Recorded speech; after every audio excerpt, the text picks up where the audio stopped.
Good morning, friends. Today we will be starting with the concept of apportionment of ITC in case of inputs and input services.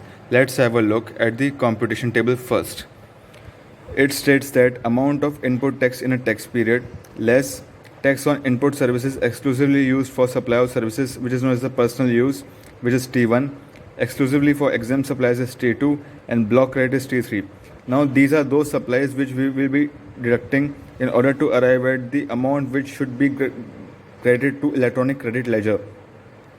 Because apportionment of ITC basically means that for example, a person has supplied has made two supplies, or if the product is supplied in such a manner that it is attributed to taxable and exempt, and it is very difficult to calculate the amount of tax which will be attributed towards the taxable and exempt supplies.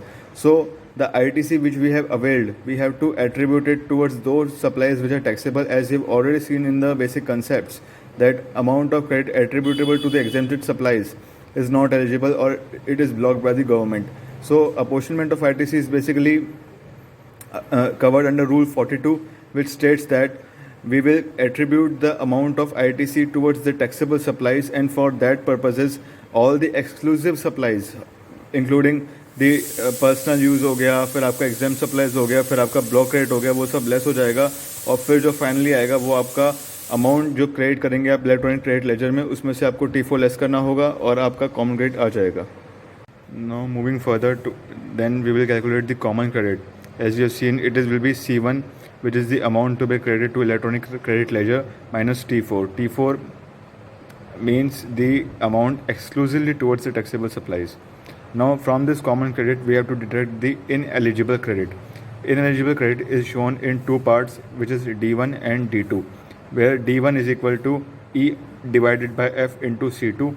E is equal to exempted turnover and F is equal to total turnover in the state into C2 which will be known as the common credit. So it is the amount to be attributed towards the exempted supplies.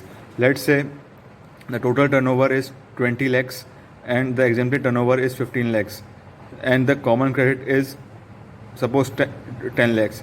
So 15 divided by 20 into 10, we will get the desired amount of D1. Then we will calculate D2. D2 is 5% of C2.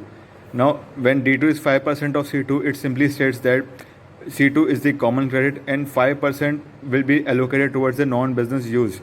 So it will be deducted in order to arrive at the net eligible common credit. Now net eligible common credit is equal to C3 is equal to C2 minus D1 plus D2. Now now this is known as the point number 3. We have divided the entire question in 5 steps. First, we will calculate the amount to be credited to electronic credit ledger. Second, we will calculate the amount of common credit.